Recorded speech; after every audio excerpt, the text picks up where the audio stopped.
بسم اللہ الرحمن الرحیم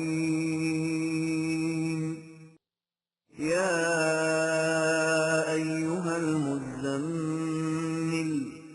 اے رسول، فریضہ رسالت کی عظیم ذمہ داری کا بوجھ اٹھانے کے بعد تیرے لیے پہلا قدم یہ ہے کہ تو ایسے رفقائے سفر تیار کرے جن میں کامل ہم آہنگی اور یکرنگی ہو، تاکہ یہ کارواں شاداں و فرحاں منزل مقصود کی طرف قدم بڑھاتا چلا جائے۔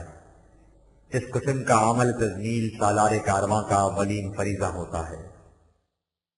قم اللیل الا قلیلا، اس کے لیے ان کی تعلیم و تربیت ضروری ہے۔ دن میں تجھے فرصت کم ہوگی، اس لیے اس مقصد کے لیے رات کو بھی جاگنا ہوگا۔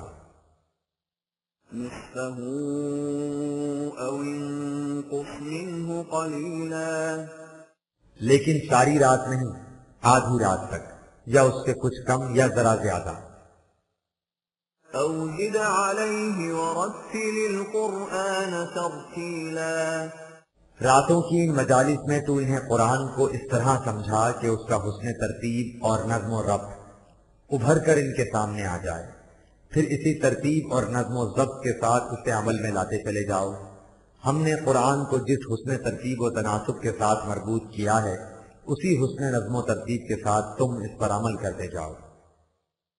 انا سنلقی علیک قولا ثقیلا، یہ اس لیے ضروری ہے کہ اب ہم تجھ پر ایک بہت بڑی ذمہ داری عائد کرنے والے ہیں۔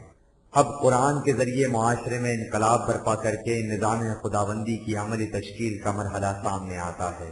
یہ بڑا ہمت طلب اور صبر آزما مرحلہ ہے۔ ان ناشئة اللیل ہی اشد وطئا واقوم قیلا، ہم نے جو کہا ہے کہ اپنے رفقا کی تعلیم و تربیت کا کام رات کے وقت کیا کرو، تو اس کی کئی وجوہات ہیں۔ ایک تو یہ کہ رات کے قیام سے انسان سہل انگاری کے جذبات پر قابو پا لیتا ہے اور اس طرح اس کی قوت عمل میں پختگی آ جاتی ہے۔ دوسرے یہ کہ رات کے سکوت میں انسانی معاملات پر غور و فکر بھی اچھی طرح ہو سکتا ہے اور بات ابھر اور نکھر کر سامنے آ جاتی ہے۔ ان لک فی النہار سبحا طویلا، پھر یہ بھی کہ دن میں تجھے مخالفتوں کے ہجوم کا مقابلہ کرنا پڑتا ہے۔ اس سلسلے میں تیرے سامنے اتنے کام ہوتے ہیں کہ تجھے سارا دن سرگرداں رہنا پڑتا ہے، لہذا جن امور کے لیے قدر سکون کی ضرورت ہو ان کے لیے دن میں وقت ہی نہیں مل سکتا۔ واذکر اسم ربک وتبتل الیہ تبتیلا، اس طرح دن رات اپنے نشوونما دینے والے کی صفات کو اپنے سامنے رکھ کہ انہی صفات کو معاشرے میں عملاً نافذ کرنا مقصود ہے، اور اپنی تمام توجہات کو دوسری اطراف سے ہٹا کر کسی ایک نقطے پر مرکوز کر دے اور نہایت حسن کارانہ انداز سے اس مقصد کے حصول کے لیے مصروف عمل رہے۔ رب المشرق والمغرب لا الہ الا هو فاتخذه وکیلا، تیرے سامنے ایک عالمگیر انقلاب کا پروگرام ہے، اور وہ انقلاب یہ ہے کہ ہر غیر خداوندی اقتدار و اختیار کو ختم کر کے اس کی جگہ ایک خدا کی حکومت قائم کر دی جائے۔ انسان قوانین خداوندی کے علاوہ کسی کا محکوم اور اطاعت گزار نہ ہو۔ اس کے لیے تو قانون خداوندی پر پورا بھروسہ کر کے آگے بڑھتا چلا جا۔ یہ نظام خطہ عرب سے آگے بڑھ کر اس کے مشرق و مغرب ایران و روم تک پھیل جائے گا اور آخر الامر عالمگیر ہو جائے گا۔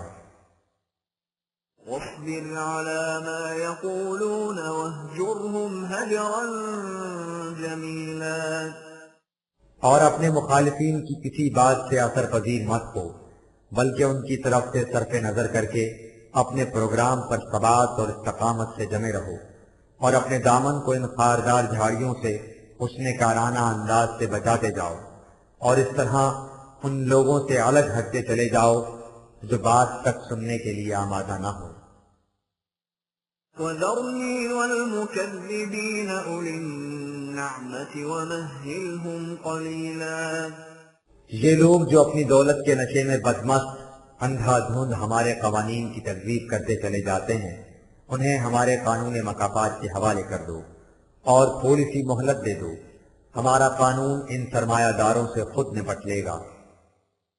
إن لدينا أنكالا وجحيما ان کے لیے ہم نے بیڑیاں اور ہتھکڑیاں تیار کر رکھی ہیں جو ان کی بدلگامیوں کے لیے روک بن جائیں گی، وطعاما ذا غصة وعذابا أليما اور ایسا کھانا جو حلق میں جا کر اٹک جائے، یعنی نہایت دردناک سزا۔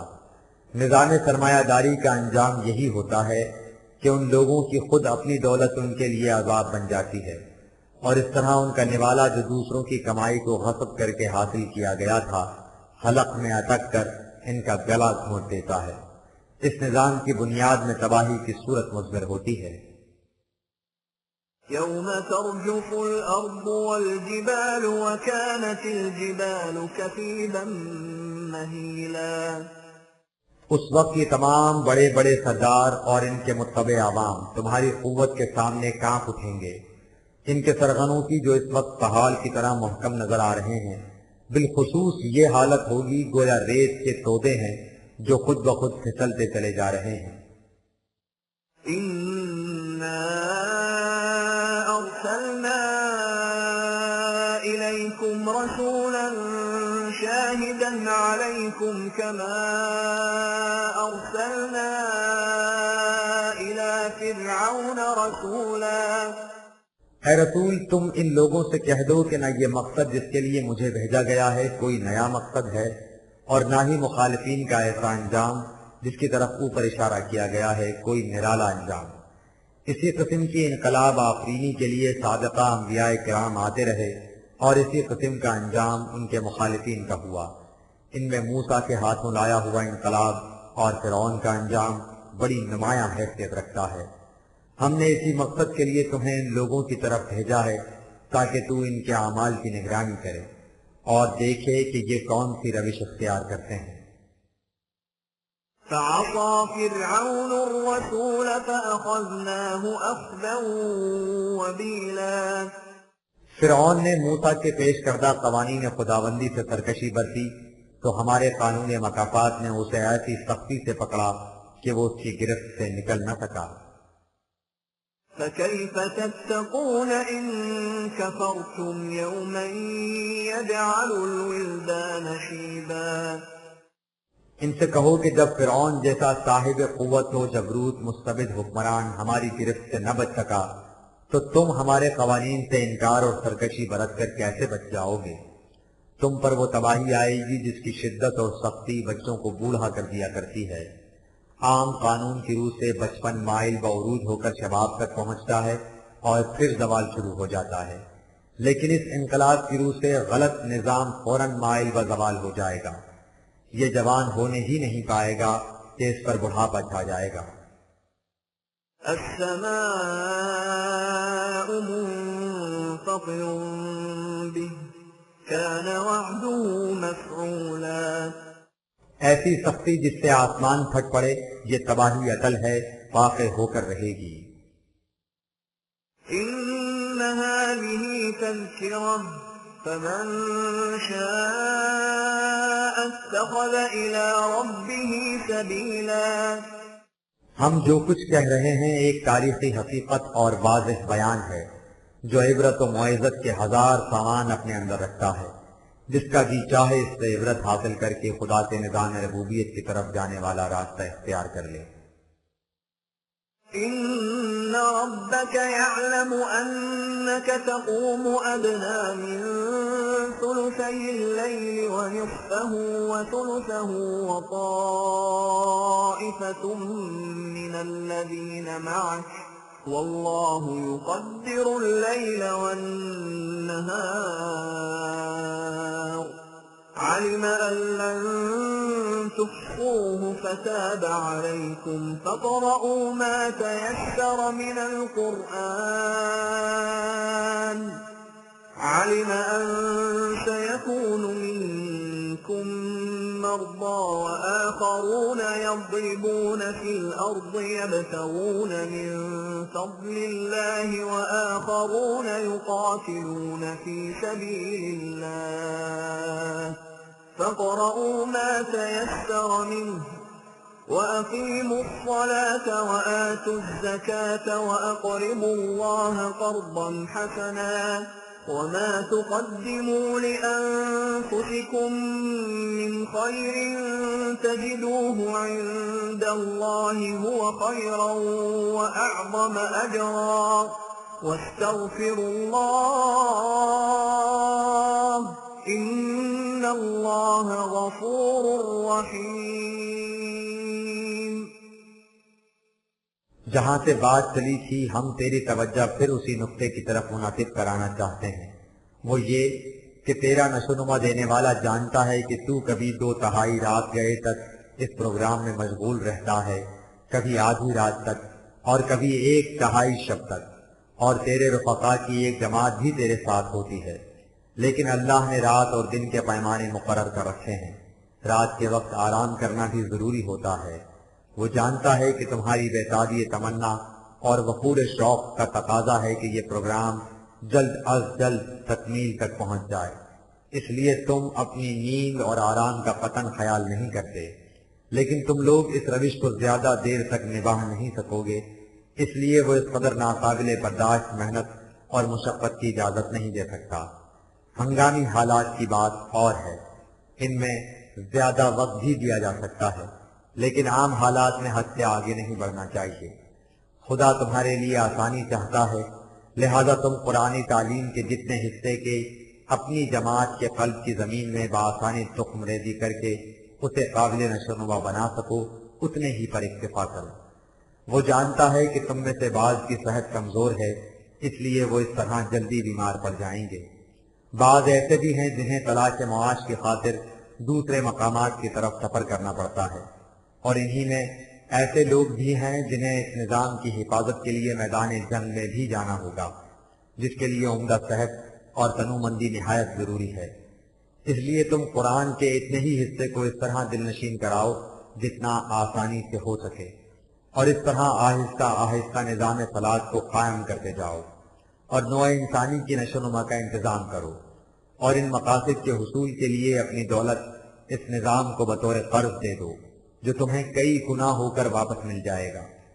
مختصراً یوں سمجھو کہ اس پروگرام کے ابتدائی دور میں جو اچھا کام بھی تم کرو گے اسے ہم تمہارے کھاتے میں جمع کرتے جائیں گے۔ آخر الامر وہ سب کا سب تمہیں واپس مل جائے گا اور اس کا اجر عظیم الگ ہوگا۔ یہ نظام تمہاری پائی پائی واپس دے دے گا اور تمہاری ذات کی نشوونما اس پر مستزاد ہوگی۔ یہ ہے وہ طریق جس سے تم اپنے خدا سے ان مخالفین کی طرف سے پیدا کردہ خطرات سے حفاظت کا سامان طلب کرتے رہو۔ وہ تمہیں ان خطرات سے محفوظ بھی رکھے گا اور تمہاری نشوونما کے فراواں اسباب بھی عطا فرمائے گا۔ بسم اللہ الرحمن الرحیم یا ایہا المدثر، اے وہ کہ جس کے ذمے عالم انسانیت کو سنوار کر ایک جہان نو کو وجود میں لانے اور اس طرح حق کے نظام کو ہر نظام باطل پر غالب کرنے کا انقلابی پروگرام ہے۔ قم فانذر، اٹھ اور خود فراموش انسانوں کو ان کی غلط روش زندگی کے تباہ کن نتائج سے آگاہ کر، وربک فکبر، اور خدا کے نظام ربوبیت کو اس طرح متمکن کر دے کہ کبریائی صرف اسی کے لیے ہو، اس سے خود تمہیں بھی دنیا میں بڑائی حاصل ہو جائے گی۔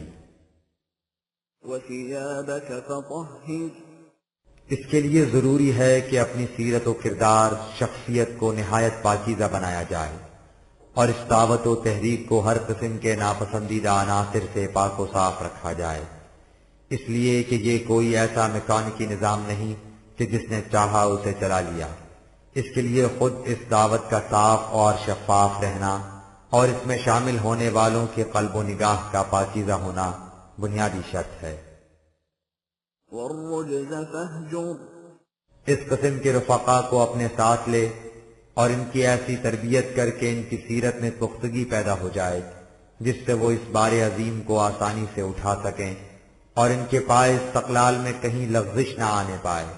وہ اس بوجھ کو لے کر اٹھیں تو ان کی ٹانگیں لڑکھڑا نہ جائیں۔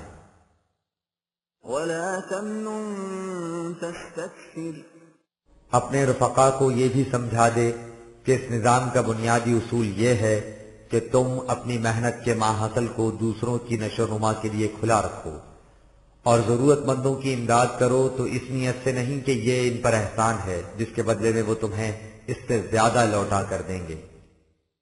وَلِرَبِّكَ فَاصْبِرْ، یہ ہے وہ نظام ربوبیت جس کے قیام اور استحکام کے لیے تمہیں نہایت ثبات و استقامت سے سرگرم عمل رہنا اور اس سکون و طمانیت سے آمادہ بمنزل ہونا ہے کہ تمہاری کشتی کہیں ڈگمگائے نہیں۔ فَإِذَا نُقِرَ فِي النَّاقُورِ، انہیں یہ بھی بتا دو کہ یہ دعوت پھولوں کا تیج نہیں، کانٹوں بھری راہ ہے۔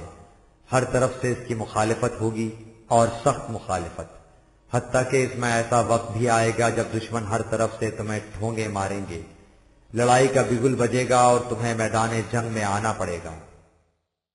فَذَلِكَ يَوْمَئِذٍ يَوْمٌ عَسِيرٌ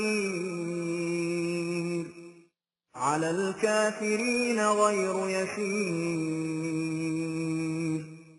اس کے ساتھ ہی انہیں یہ بھی بتا دو کہ اگرچہ اس تصادم میں سخت مشکلات کا سامنا ہوگا، لیکن تمہارے لیے آخر الامر تمام مشکلات آسان ہو جائیں گی اور سختی تمہارے مخالفین ہی کے لیے ہوگی۔ تم کامیاب ہوگے اور انہیں شکست ہوگی۔ ذَرْنِي وَمَنْ خَلَقْتُ وَحِيدًا، اس دوران میں تمہارے مخالفین کی پوری کوشش یہ ہوگی کہ وہ تمہیں ادھر ادھر کی باتوں میں الجھائے رکھیں اور اس طرح تمہیں اپنے تعمیری پروگرام میں آگے نہ بڑھنے دیں، لیکن تم ان سے الجھے بغیر اپنی راہ چلتے جانا۔ ان سے ہمارا قانون مکافات خود نپٹ لے گا۔ ان مفاد پرست مخالفین کا سرغنہ وہ ہے جسے ہم نے بے سر و سامان تنہا پیدا کیا تھا، یعنی یہ پیدائش ہی سے اپنے ساتھ وہ دولت اور قوت نہیں لایا تھا جس کے بلبوتے پر اس قدر سرکشی برت رہا ہے۔ وَجَعَلْتُ لَهُ مَالًا مَمْدُودًا، پھر ہم نے اسے بڑی کثرت سے مال و دولت عطا کیا، وَبَنِينَ شُهُودًا، اور وہ بیٹے دیے جو اب ہماری مخالفت میں اپنا سارا زور لگا رہے ہیں۔ ان امیر زادوں کی حالت یہ ہے کہ یہ کام کاج کے لیے کہیں باہر نہیں جاتے، ہر وقت گھر میں بیکار بیٹھے اس قسم کی سازشیں کرتے رہتے ہیں۔ وَمَهَّدتُّ لَهُ تَمْهِيدًا، غرض یہ کہ ہم نے اس کے لیے زندگی کے راستے ہموار کر دیے، اسے ہر طرح کا سامان آسائش عطا کیا۔ ثُمَّ يَطْمَعُ أَنْ أَزِيدَ، لیکن اس پر بھی اس کی ہوس پوری نہ ہوئی، وہ چاہتا ہے کہ ہم اسے اور زیادہ قوت اور دولت دیتے جائیں اور وہ ان کے بلبوتے پر حق کی مخالفت میں آگے ہی آگے بڑھتا جائے۔ كَلَّا إِنَّهُ كَانَ لِآيَاتِنَا عَنِيدًا، لیکن اب ایسا ہرگز نہیں ہو سکے گا، اس لیے کہ یہ ہمارے قوانین سے سرکشی برت رہا ہے۔ سَأُرْهِقُهُ صَعُودًا، اب اس انقلاب کا زمانہ آ رہا ہے جس میں اسے سخت مشکلات کا سامنا کرنا اور مصائب کی گھاٹی چڑھنا ہوگا۔ إِنَّهُ فَكَّرَ وَقَدَّرَ، جب یہ تمہارے پاس آیا تو تم نے اسے اس کا نفع نقصان اچھی طرح سمجھا دیا، اسے بتا دیا کہ اس کی غلط روش کا نتیجہ کس قدر تباہ کن ہوگا اور قوانین خداوندی کے مطابق زندگی بسر کرنے سے کس قدر خوشگواریاں حاصل ہوں گی۔ چنانچہ اس نے اس پر غور کیا، دونوں راستوں کا باہمی مقابلہ کیا اور پھر اس بات کا اندازہ لگایا کہ کون سی راہ اس کے لیے فائدہ مند ہے۔ فَقُتِلَ كَيْفَ قَدَّرَ، ثُمَّ قُتِلَ كَيْفَ قَدَّرَ، لیکن یہ غارت ہو، اس نے اپنے لیے کس قدر غلط اندازہ لگایا، ایسا غلط اندازہ جس سے تباہیوں اور بربادیوں کے سوا کچھ حاصل نہ ہو۔ ثُمَّ نَظَرَ، اس نے بار دیگر اس دعوت پر تنقیدی نگاہ ڈالی۔ ثم عبس وبسر اس کے سینے کی کشمکش کے آثار اس کے چہرے پر نمودار ہو گئے۔ اس نے تیوری چڑھائی، منہ بسورا۔ ثم ادبر واستكبر اور نہایت سرکشی اور تکبر کے ساتھ منہ موڑ کر یہ کہتا ہوا چل دیا، فقال ان هذا الا سحر يؤثر کہ یہ غلط ہے، کہ یہ آسمانی وحی اور خدائی فیصلے ہیں، یہ پرانے زمانے کی دقیانوسی باتیں ہیں، یہ وہی جھوٹ ہے جو صدیوں سے اسی طرح متواتر چلا آ رہا ہے۔ ان هذا الا قول البشر یہ سب باتیں اس شخص کی اپنی وضع کردہ ہیں جنہیں یہ خدا کی وحی کہہ کر پیش کرتا ہے۔ سأصليه سقر مفاد پرست گروہ کا یہ سرغنہ یہ کچھ کہہ کر چلا گیا، اور اس کے پیچھے خدا کے قانون مکافات نے پکار کر کہا کہ تم دیکھو گے کہ عنقریب اس کی دولت و حشمت کا نام و نشان تک مٹ جائے گا، اسے جھلسا دینے والی آگ میں جھونک دیا جائے گا جو اس کی ساری سختی کو پگھلا کر رکھ دے گی۔ وما ادراك ما سقر تم جانتے ہو کہ وہ جھلسا اور پگھلا دینے والی آگ کیا ہوتی ہے اور کیا کر دیا کرتی ہے۔ لا تبقي ولا تذر وہ راکھ کا ڈھیر بنا دیا کرتی ہے، وہ کسی چیز کو نہیں چھوڑتی، اور جس تک پہنچ جائے اس میں سے کچھ بھی باقی نہیں رہنے دیا کرتی، وہ نام و نشان تک مٹا دیا کرتی ہے۔ لواحة للبشر وہ اس طرح حلیہ بگاڑ دیتی ہے کہ اس کے بعد انسان پہچانا تک نہیں جاتا، وہ ساری بساط الٹ کر نقشہ بدل دیا کرتی ہے۔ عليها 19 اور یہ ایک ہی تباہی نہیں جسے بیان کیا گیا ہے، اس قسم کی 20 تباہیاں ہیں، ایک یہ اور 19 اس پر مستضاد۔ وما جعلنا أصحاب النار إلا ملائكة وما جعلنا عدتهم إلا فتنة للذين كفروا ليستيقن الذين أوتوا الكتاب ويزداد الذين آمنوا إيمانا ولا يرتاب الذين أوتوا الكتاب والمؤمنون وليقول الذين في قلوبهم مرض والكافرون ماذا أراد الله بهذا مثلا كذلك يضل الله من يشاء ويهدي من يشاء وما يعلم جنود ربك إلا هو وما هي إلا ذكرى للبشر۔ یہ تباہیاں ہماری متعین کردہ قوتیں ہی لاتی ہیں، اب رہا ان کی تعداد کا معاملہ تو ایسا محض تمثیلاً کہا گیا ہے۔ جو لوگ قرآن پر ایمان نہیں رکھتے وہ اس تمثیلی بیان کو حقیقت پر محمول کر کے اس پر اعتراضات کریں گے اور طرح طرح کی ذہنی کشمکش میں مبتلا ہو جائیں گے، لیکن جن لوگوں کو قرآن کا پختہ اور گہرا علم حاصل ہے وہ سمجھ لیں گے کہ اس قسم کے تفصیلی بیانات سے خدا کا مقصود کیا ہوتا ہے، لہذا انہیں اس سے یقین حاصل ہوگا، حتیٰ کہ جماعت مومنین کے وہ افراد جن کی علمی سطح ایسی بلند نہیں، اس سے ان کا بھی ایمان بڑھ جائے گا۔ حقیقت یہ ہے کہ اس قسم کے تمثیلی بیانات سے قرآن کا پختہ علم رکھنے والوں یا عام مومنین کے دل میں کبھی شک اور اضطراب پیدا نہیں ہوتا، لیکن جو لوگ نفسیاتی کشمکش میں مبتلا ہوتے ہیں یا قرآن کے من جانب اللہ ہونے کا کھلے بندو انکار کرتے ہیں وہ جھٹ سے اعتراض کر دیتے ہیں کہ اس قسم کی مثالوں سے بالآخر خدا کا مقصود کیا ہے۔ اس طرح جو شخص اپنے اندر کج نگہی پیدا کر لیتا ہے اور یوں خدا کے قانون مکافات کے مطابق اپنے اعمال کی وجہ سے غلط راستے پر چل نکلتا ہے اس کے سامنے صحیح راستہ آ نہیں سکتا، اور جو چاہتا ہے کہ وہ صحیح راستے پر چلے اس کی رہنمائی صحیح راستے کی طرف ہو جاتی ہے۔ حقیقت یہ ہے کہ کائنات میں کس کس قسم کی قوتیں کار فرما ہیں اور خدا کے لشکر کس کس انداز سے اس کے متعین کردہ پروگرام کی تکمیل کے لیے سرگرم عمل رہتے ہیں۔ اس کا پورا پورا علم خدا ہی کو ہے۔ ان امور کا تمثیلی بیان اس لیے کر دیا جاتا ہے کہ انسان غور و تدبر سے کام لے اور قوانین خداوندی کو نگاہوں سے اوجھل نہ ہونے دے۔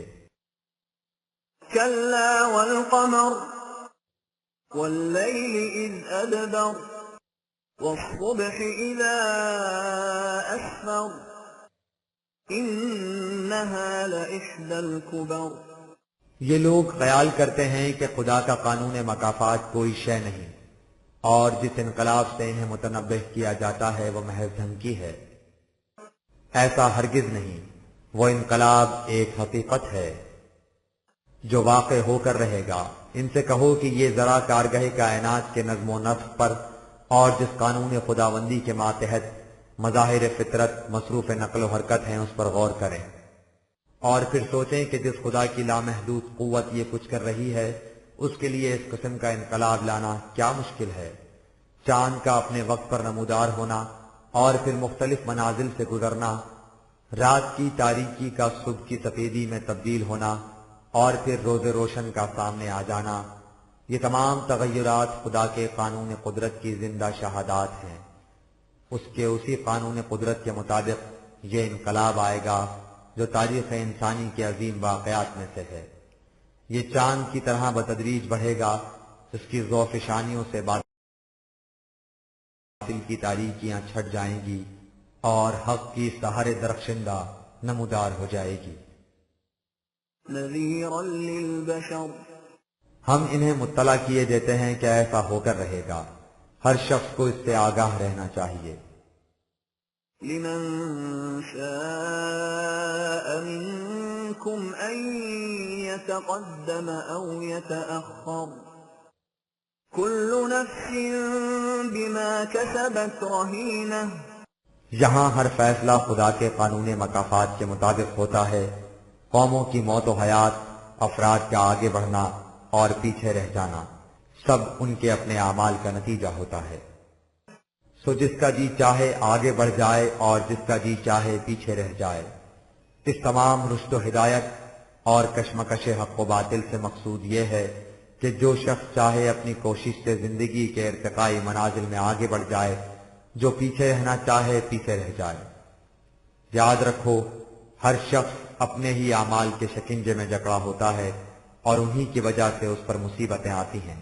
اسی طرح یہ غلط کار لوگ بھی مصیبتوں میں گرفتار ہوں گے۔ إلا أصحاب اليمين،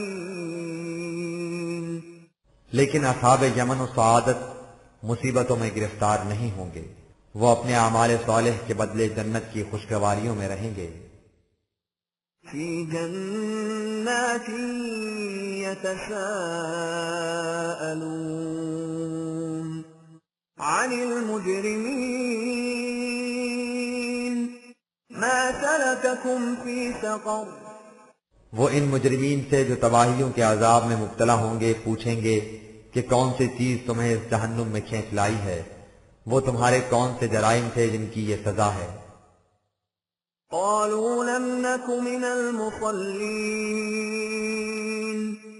وہ کہیں گے کہ ہمارا جرم یہ تھا کہ ہم ان لوگوں میں شامل نہ ہوئے جنہوں نے نظام صلاۃ قائم کیا۔ ولم نك نطعم المسكين، اور ہم ان لوگوں کے رزق کا سامان نہیں کرتے تھے جو کمائی کرنے کے قابل نہیں رہتے تھے۔ وكنا نخوض مع الخائضين، اس کے برعکس ہم ان لوگوں میں شامل تھے جو باتیں بڑی بڑی بناتے تھے لیکن عملاً کچھ نہیں کرتے تھے۔ وكنا نكذب بيوم الدين،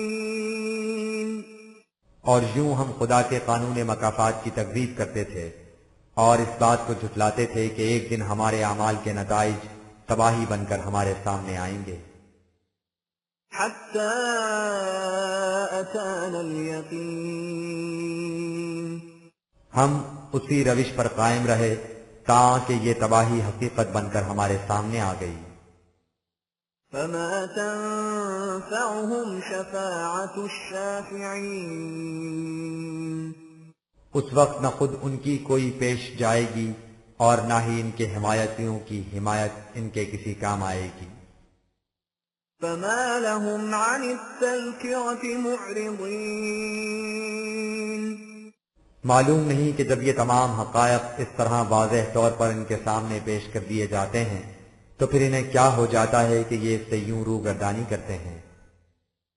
كأنهم حمر مستنفرة فرت من قسورة روگردانی ہی نہیں کرتے بلکہ اس طرح خوف زدہ ہو کر بھاگتے ہیں جس طرح بچے ہوئے گدھے شیر کو دیکھ کر بھاگ اٹھتے ہیں کہ وہ کہیں انہیں کھا نہ جائے۔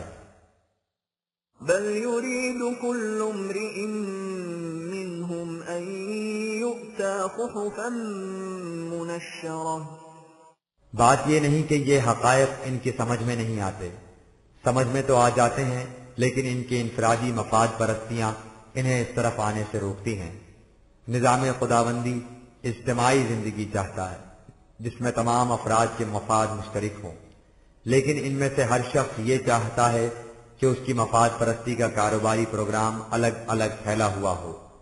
ان کی خواہش یہ ہے کہ معاشرہ کسی اجتماعی نظم و نسق کے ماتحت نہ چلے، بلکہ جس کا جی چاہے اپنی منمانی کرتا جائے، اور اجتماعی مفادات انسانیت کے بجائے ہر شخص اپنے اپنے انفرادی مفاد کے پیچھے لگا رہے۔ كلا بل لا يخافون الآخرة یہ اس لیے کہ ان کی نگاہ صرف مفاد عاجلہ پر ہے، یہ نہ مستقبل کی زندگی پر یقین رکھتے ہیں اور نہ ہی اس کی تباہیوں سے خوف کھاتے ہیں۔ كلا إنه تذكرة لیکن اب ایسا نہیں ہو سکے گا، یہ قرآن ایک کھلی ہوئی نصیحت اور تاریخی حقیقت ہے۔ فمن شاء ذكره تو جس کا جی چاہے اسے اپنے سامنے رکھ کر اس کے مطابق زندگی بسر کرے۔ وما يذكرون إلا أن يشاء الله هو أهل التقوى وأهل المغفرة لیکن اسے اپنے سامنے وہی لوگ رکھ سکتے ہیں جو اپنے مقاصد اور ارادوں کو قانون خداوندی سے ہم آہنگ کر لیں، یعنی جو اسی چیز کو اپنا مطلوب و مقصود قرار دیں جو خدا کے قانون مشیت کے مطابق ہو۔ یہی لوگ ہیں جو قوانین خداوندی کی نگہداشت کرتے ہیں، اور یہی ہیں جو تباہیوں اور بربادیوں سے محفوظ رہتے ہیں۔ بسم اللہ الرحمن الرحیم لا اقسم بیوم القیامہ ان سے کہو کہ نہیں، بات یوں نہیں جیسے تم خیال کیے بیٹھے ہو کہ ہم جس طرح جی میں آئے کریں ہمیں کوئی پوچھنے والا نہیں۔ میں دور قیامت کو شہادت میں پیش کرتا ہوں جب اعمال کے ظہور نتائج کا وقت آئے گا۔ ولا اقسم بالنفس اللوامہ اور اس شخص کو اس پر شاہد ٹھہراتا ہوں جو اپنی غلطی کے احساس سے نادم ہو کہ خدا کا قانون مکافات ایک حقیقت ثابتہ ہے۔ انسان کا ہر عمل ایک نتیجہ برآمد کرتا ہے، خواہ وہ اس دنیا میں اس کے سامنے آ جائے، خواہ مرنے کے بعد۔ أيحسب الإنسان أن لن نجمع عظامه کیا انسان اپنے دل میں یہ خیال کیے بیٹھا ہے کہ جب وہ مر مرا کر ختم ہو جائے گا تو دوبارہ زندہ نہیں ہوگا، اور اس طرح وہ اپنے غلط اعمال کی پاداش سے بچ جائے گا؟ کیا وہ سمجھتا ہے کہ جس بنیاد پر زندگی کی عمارت استوار ہوتی ہے وہ موت سے منتشر ہو جاتی ہے اور پھر مجتمع نہیں ہو سکتی؟ یہ اس کا خیال خام ہے۔ بلى قادرين على أن نسوي بنانه ہمارے لیے ایسا کرنا کیا دشوار ہے، ہم اس پر قادر ہیں کہ اس کے ان تمام قوا کو درست اور مکمل کر دیں جن سے اس کی زندگی قیام پذیر ہوتی ہے اور اسے دوسری چیزوں کے تصرف پر گرفت حاصل ہو جاتی ہے۔ بل يريد الإنسان الإنسان ليفجر أمامه اصل یہ ہے کہ انسان حیات اخروی سے اس لیے انکار نہیں کرتا کہ وہ اسے ناممکن سمجھتا ہے۔ حیات اخروی پر یقین کرنے کا لازمی نتیجہ یہ ہوتا ہے کہ انسان اپنا ایک ایک قدم احتیاط سے اٹھائے، اپنی ذمہ داریوں کا احساس کرتے ہوئے کوئی غلط کام نہ کرے۔ لیکن انسان ذمہ داری کا بوجھ اٹھانے سے جی چراتا ہے۔ وہ چاہتا یہ ہے کہ جس طرح اس کی سابقہ زندگی، یعنی جتنی زندگی وہ گزار چکا ہے، غیر ذمہ دارانہ گزری ہے، اس طرح باقی زندگی بھی بے راہ روی میں گزر جائے۔ اپنے غلط اعمال کے نتائج سے فرار کی خواہش لاشعوری طور پر حیات اخروی کے تصور اور امکان کی راہ میں حائل ہو جاتی ہے۔ يسأل أيان يوم القيامة اسی لیے جب اس سے قیامت کے متعلق کہا جاتا ہے تو اس کے دل میں جھٹ اعتراضات ابھرنے لگتے ہیں، اور وہ پوچھتا ہے کہ یہ بتاؤ کہ قیامت کب آئے گی۔ یہ کس قدر خود فریبی ہے۔ کیا انسان اپنے اعمال کے نتائج سے اس لیے بچ جائے گا کہ وہ خدا کے قانون مکافات پر ایمان نہیں رکھتا؟ وہ ایمان رکھے یا نہ رکھے، وہ قانون اپنا کام کرتا جائے گا۔ مرنے کے بعد زندگی ہوگی اور اس کے اعمال کے نتائج اس کے سامنے آ کر رہیں گے، خواہ یہ اس حقیقت سے کتنا ہی انکار کیوں نہ کرے۔ فَإِذَا بَرِقَ الْبَصَرُ باقی رہا یہ کہ قیامت کب آئے گی تو اس کا علم تو صرف خدا ہی کو ہے، لیکن جب وہ آئے گی تو حالت یہ ہوگی کہ مارے حیرت کے آنکھیں خیرہ ہو جائیں گی۔ یاد رہے کہ ایک قیامت اس دنیا میں بھی سامنے آ جاتی ہے جب اعمال کے نتائج کا ظہور یہاں ہوتا ہے، اور ایک قیامت مرنے کے بعد واقع ہوتی ہے جس میں وہاں ظہور نتائج ہوتا ہے۔ یہاں کی قیامت بالعموم قوموں یا مختلف نظام ہائے حیات کے باہمی تصادم کی شکل میں سامنے آتی ہے۔ جب یہ تصادم یہاں ہوگا تو ان مخالفین کی نگاہیں خیرہ ہو جائیں گی، وَخَسَفَ الْقَمَرُ اور چاند تاریک ہو جائے گا، جاہلیت عرب کا اقتدار ختم ہو جائے گا۔ وَجُمِعَ الشَّمْسُ وَالْقَمَرُ چاند اور سورج اکٹھے ہو جائیں گے، عرب اور ایران کی قوتیں مل کر ایک ہو جائیں گی۔ يَقُولُ الْإِنسَانُ يَوْمَئِذٍ أَيْنَ الْمَفَرُّ ظہور نتائج کے وقت خواہ وہ اس دنیا میں ہو یا آخرت میں، انسان انتہائی پریشانی کے عالم میں کہے گا کہ اب میں کدھر بھاگوں اور کہاں پناہ لوں۔ كَلَّا لَا وَزَرَ اس وقت کوئی ایسی جگہ نہیں ہوگی جہاں بھاگ کر پناہ لی جا سکے۔ إِلَى رَبِّكَ يَوْمَئِذٍ الْمُسْتَقَرُّ اس وقت انسان کا ٹھکانہ صرف عدالت خداوندی ہوگا، اس کے کٹہرے سے بھاگ کر انسان کہیں نہیں جا سکے گا۔ يُنَبَّأُ الْإِنسَانُ يَوْمَئِذٍ بِمَا قَدَّمَ وَأَخَّرَ اس دن انسان کے اگلے پچھلے تمام اعمال کے نتائج اس کے سامنے آ جائیں گے۔ بَلِ الْإِنسَانُ عَلَى نَفْسِهِ بَصِيرَةٌ اس کے لیے نہ کسی خارجی گواہ کی حاجت ہوگی، نہ بیرونی ثبوت کی ضرورت۔ انسان اپنے خلاف خود آپ دلیل ہوگا۔ اس کی ذات جس پر اس کے ہر عمل کا اثر منقوش ہوتا چلا جاتا ہے، اس کا اعمال نامہ ہوگی۔ وَلَوْ أَلْقَى مَعَاذِيرَهُ اس وقت تو اس کی عقل بہانہ ساز اس کے غلط اعمال کے جواز میں ہزار دلائل پیش کر دیتی اور اس طرح حقیقت پر پردے ڈالنے کی کوشش کرتی رہتی ہے، لیکن اس وقت اس کے تمام اعمال بے نقاب ہو کر سامنے آ جائیں گے اور کسی قسم کا کوئی بہانہ کام نہ دے گا۔ لَا تُحَرِّكْ بِهِ لِسَانَكَ لِتَعْجَلَ بِهِ اس قسم کی بہانہ سازی کرنے والے سے کہہ دیا جائے گا کہ قینچی کی طرح زبان چلانے کی کوئی ضرورت نہیں، اس سے کوئی فائدہ نہیں ہوگا۔ تو چاہتا ہے کہ اس تیز کلامی سے معاملہ رفع دفع ہو جائے، ایسا نہیں ہو سکتا، یہ معاملہ اس طرح ختم نہیں ہو جائے گا۔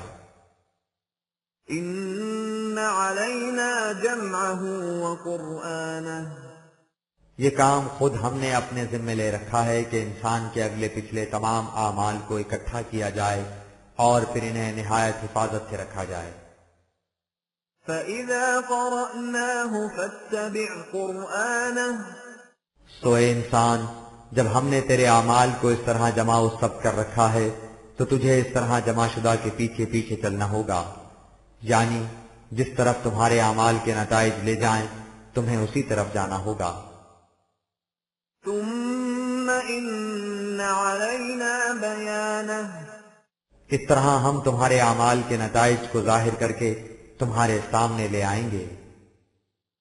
كلا بل تحبون العاجلة، تم جو حیات اخروی سے اس طرح بدکتے ہو تو اس کی وجہ یہ ہے کہ تم صرف مفاد عاجلہ پر نگاہ رکھتے ہو، تم اسی دنیا کی طبعی یا حیوانی زندگی کے مفاد حاصل کرنے کو مقصود حیات قرار دیے ہوئے ہو، وتذرون الآخرة، اور مستقبل کی زندگی کا تمہیں کوئی خیال نہیں۔ وجوه يومئذ ناظرة، حالانکہ مستقبل کی خوشگواریاں مفاد عاجلہ کے مقابلے میں بہت زیادہ شگفتہ و شاداب ہیں۔ جن لوگوں کو وہ حاصل ہوں گی ان کے چہرے حشاش بشاش اور تر و تازہ ہوں گے۔ إلى ربها ناظرة، اور وہ اپنے نشوونما دینے والے کی فیض گستری اور کرم فرمائی کا نظارہ کر رہے ہوں گے۔ ووجوه يومئذ باسرة، ان کے برعکس جن لوگوں کو یہ کچھ میسر نہ ہوگا ان کے چہرے افسردہ اور پشمردہ ہوں گے۔ تظن أن يفعل بها فاقرة، اس لیے کہ انہیں یہ دھڑکا لگا ہوگا کہ اب وہ مصیبت آنے والی ہے جو ان کی کمر توڑ کر رکھ دے گی۔